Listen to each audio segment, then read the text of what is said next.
मैं सबसे बड़ी थी। मेरे बाद मरियम का नंबर था।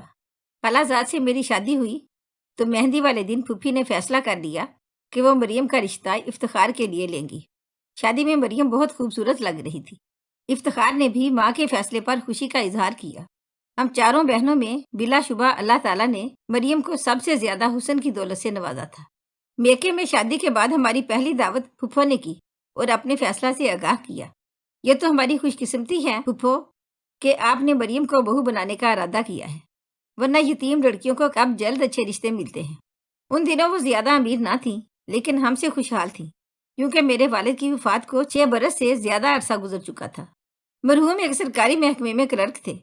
उन दिनों क्लर्क की तनख्वाह कम हुआ करती थी और ईमानदारी के सबब हमारा गुजारा वालिद साहब की तनख्वाह पर मुश्किल से होता था। बस सफेद पोशी का भरम कायम था, लेकिन कुछ पास अंदाज ना कर सके थे। अब्बू के बाद हमने कठिन वक्त देखा, लेकिन अम्मी ने सफेद पोशी का भरम कायम रखा था। फूफो ने जब मरियम का रिश्ता मांगा तो अम्मी खुश हो गई। खैर से मरियम की मगनी फूफो के बेटे इफ्तिखार से हो गई तो अम्मी की फिक्र में कमी आई। अब मुतमिन थी।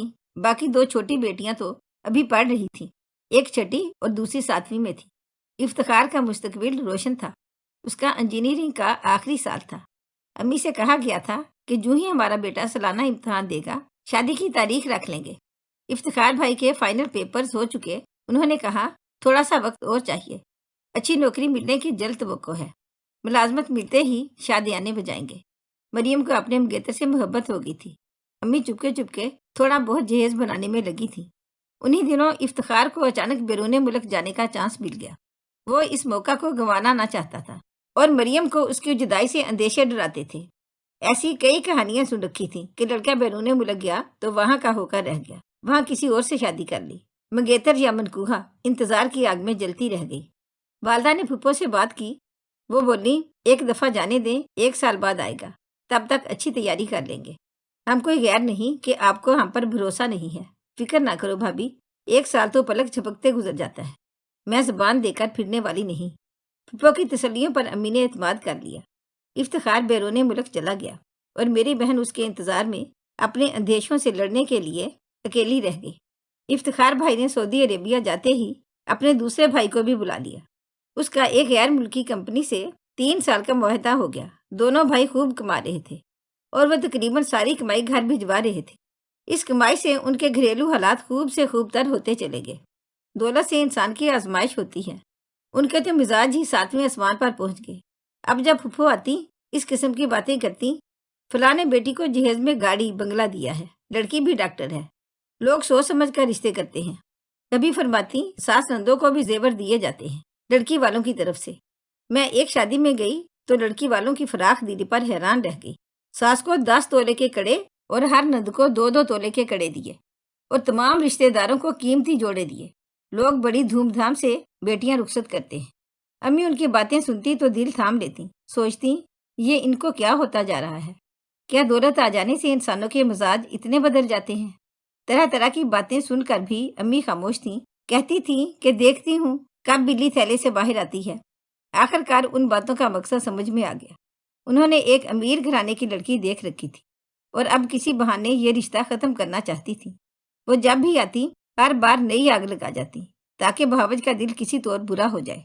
जब फूफू आती मेरा दिल सन्नाटे में आ जाता कि जाने अब क्या कहने आई हैं। अम्मी बेचारी मकदूर भर उनकी खातिर मदारत करती। इज्जत तकरीम में भी हमारे घर वाले कोई कसर ना उठा रखते कि होता वही है जो नसीब में लिखा होता है। 1 साल बाद इफ्तिखार घर आ गया। फूफो ने उसका दिल हमसे फेरने को अपनी तरफ से बातें जड़ी कि ये लोग अजीब शर्तें लगा रहे हैं, शायद रिश्ता नहीं देना चाह रहे। तब इफ्तिखार ने कहा कि मैं खुद जाकर ममानी से बात करता हूँ। इफ्तिखार के तेवर देखकर फूफो सहम गई। कहा कि ये बड़ों का मामला है, तुम मुझ पर छोड़ दो, मैं खुद संभाल लूंगी। तुम्हें उनसे बात करने की जरूरत नहीं, तुम मामला और खराब कर दोगे और हम हल्के पड़ जाएंगे। वो अगर शराइत की बात कर रही हैं तो हम भी कुछ शर्तें लगा देंगे, वो खुद ही राह रास्त पर आ जाएंगी। इतने अरसे मंगनी रही, अब रिश्ता तोड़ना कोई मजाक तो नहीं है। इफ्तिखार एक फर्मा बरदार बेटा था। उसने माँ से ज्यादा बात करने की जरूरत महसूस ना की। वो तो आया ही इसी वास्ते था कि अपने वादे का पालन कर सके। वो अपनी मंगेतर को नहीं भूला था। इन्हीं दिनों अम्मी जान से मकान खाली करवा लिया गया तो वो एक दूसरे मोहल्ले में किराए के मकान में शिफ्ट हो गई। पुराने मोहल्ले में सारी खवातीन अम्मी से ही कपड़े सिलवाती थी। यहाँ आकर माली हालात दगुरगू हो गए। किसी से भी वाकफियत ना थी। वालिद साहब ने अपनी जिंदगी में 2 प्लाट खरीदे थे, जिनकी किस्तें वो तकरीबन 10 साल तक भरते रहे थे। उनका ख्याल था कि एक प्लाट को फरोख्त करके दूसरे पर मकान तमीर करा लेंगे। छोटे भाई का आखिरी तालीमी साल था। अम्मी को इंतजार था कि वो मुलाजमत पर लगे तो फिर एक प्लाट बेचकर इस रकम से दूसरे पर घर तमीर करा लेंगे। बेटे के मजबूर करने पर फुफ्फो शादी की तारीख लेने आ गई। साथ ये भी सुना गई कि अब हमारा सोसाइटी में खास मकाम है। देखो, लड़की को खाली हाथ ना भेज देना, वरना लोग बातें बनाएंगे। और सास नंदों को भी कुछ जेवर देना होगा, वरना हमारे मेहमान हंसेंगे कि किन लोगों में रिश्ता कर दिया है। अम्मी ने उनकी बातों को तहम्मुल से सुना। उन्होंने पाई पाई जोड़कर मेहमानों के लिए खाने का इंतजाम और शादी का खर्चा इकट्ठा किया था। अम्मी ने हमसे मशवरा किया, सवाए मरियम के। भाई ने कहा, माँ मैं मंजिल से बहुत करीब हूँ, आप फिक्र ना करें। एक प्लाट बेच दें और फुप्पो की हैसियत के मुताबिक मरियम की शादी करें, ताकि उनकी जग हंसाई ना हो। जब मैं कमाने लगूंगा, मकान को तमीर कराने की सबील भी निकल आएगी। बेटी की जिंदगी और खुशी का मामला था। इफ्तिखार बहुत अच्छा लड़का था, उसका मुस्तकबिल ताबनाक था। वालदा ने कुछ गौर खोज के बाद भाई को प्लाट फरोख्त करने की हिदायत कर दी। भाई ने भाग दौड़ करके प्लाट को औने पौने बेच दिया कि मरियम की शादी की तारीख रखी जा चुकी थी। वालदा ने फुफ्फो और उनकी बेटियों के लिए सोने के हल्के फुल्के जेवर भी बनवाने को दे दिए। उनका ख्याल था ये सब करके बेटी के लिए जिंदगी भर की अनमोल खुशियां खरीद लेंगी। इधर मरियम माँ की फजूल खर्ची पर सुलग रही थी, तो उधर इफ्तिखार के रिश्तों को भी खबर ना थी कि उसकी वालदा साहबा क्या गुल खिलाती फिर रही हैं। मरियम माइयों का उपटन लगाने से पहले ही जर्द पड़ गई। ढोलक की थाप पर उसका दिल यूं धड़कता था जैसे उसे उसकी आवाज में तोपों की घन गर्ज सुनाई देती हो। हम समझ रहे थे इफ्तिखार को सारी हकीकत मालूम है, क्योंकि उसकी माँ ऐसा तासर दे रही थी जैसे वही अपनी माँ को नई नई हिदायत देकर हमारे घर भेज रहा हो। मरियम को भी अब रह रहकर इस पर गुस्सा आ रहा था कि ये हम गरीबों के साथ क्या किया जा रहा है। क्या अपने ऐसा सलूक करते हैं अपनों के साथ। मेहंदी वाले दिन फुफ्फो बड़ी धूमधाम से अपने मेहमानों के साथ आ गई। मेहंदी की रस्म से कबल उन्होंने खामोशी से अम्मी का हाथ पकड़ा और बोली, भाभी इसे पढ़ लो, फिर मेहंदी की रस्म शुरू करते हैं। अम्मी ने कागज खोलकर पढ़ा। ये कुछ चीजों की फहरिस्त थी। फर्नीचर, गाड़ी और एक प्लाट का मुतालबा था। अम्मी के हाथ कांपने लगे, मुंह खुला का खुला रह गया। आपका ये भारी मुतालबा मैं कैसे पूरा कर सकती हूँ? आखिर तुम्हें हो क्या गया है? अगर ये सब दरकार था तो पहले कहा होता। तुम हमारी माली हालत से वाकिफ हो। अगर ना दे सकते तो रिश्ता खत्म कर देते। अब तो कार्ड भी सब जगह चले गए हैं। इस वक्त ऐसा मुतालबा ना करो जो मैं पूरा ना कर सकूं। क्यों अपनी और हमारी इज्जत से खेल रही हो? अगर ये सब चीजें नहीं होंगी तो भी हमारी इज्जत में कमी आएगी।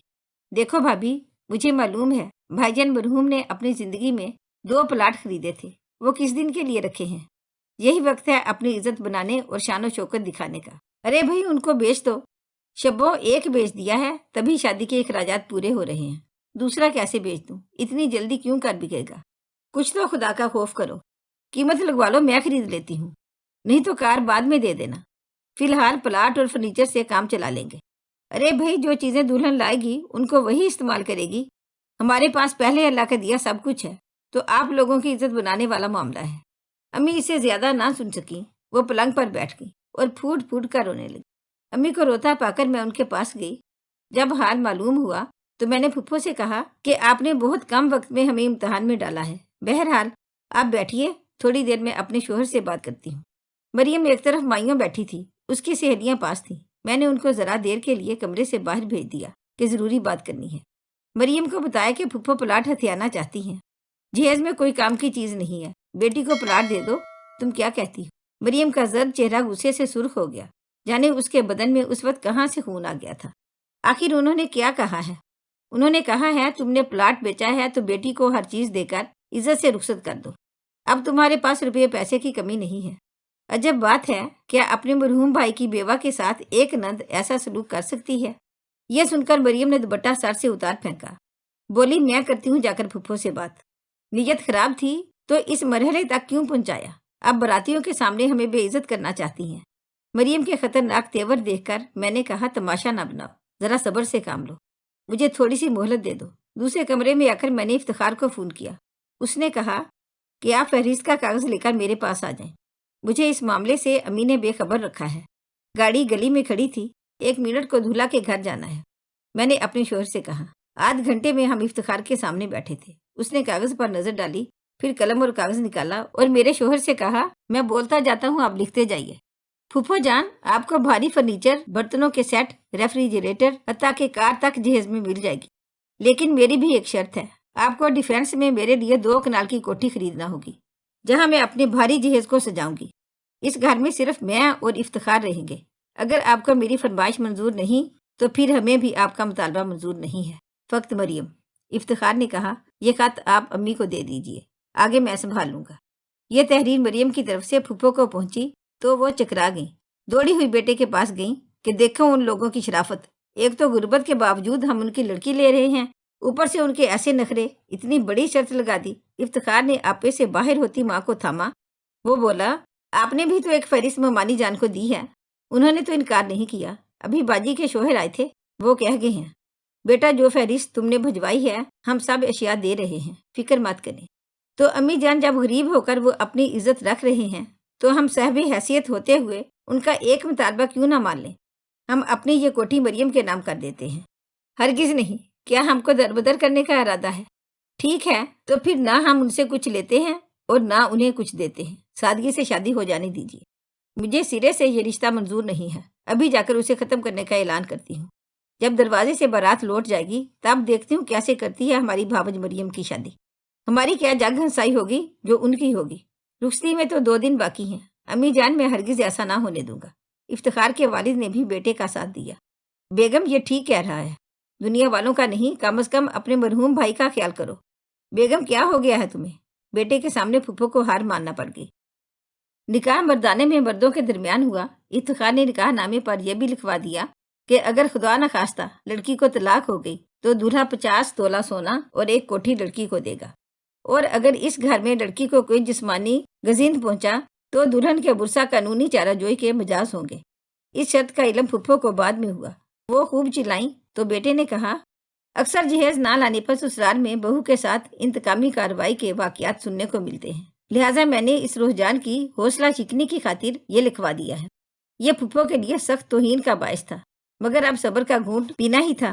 مریم کو بھی ہم نے سمجھا دیا کہ افتخار بے قصور ہے، اس کی نیت میں کوئی کھوٹ نہ تھا، پھپھا کی سوچ بھی صحیح تھی، لہٰذا اب تم نے سسرال میں جا کر سب کے ساتھ عزت و اخلاق سے پیش آنا ہے۔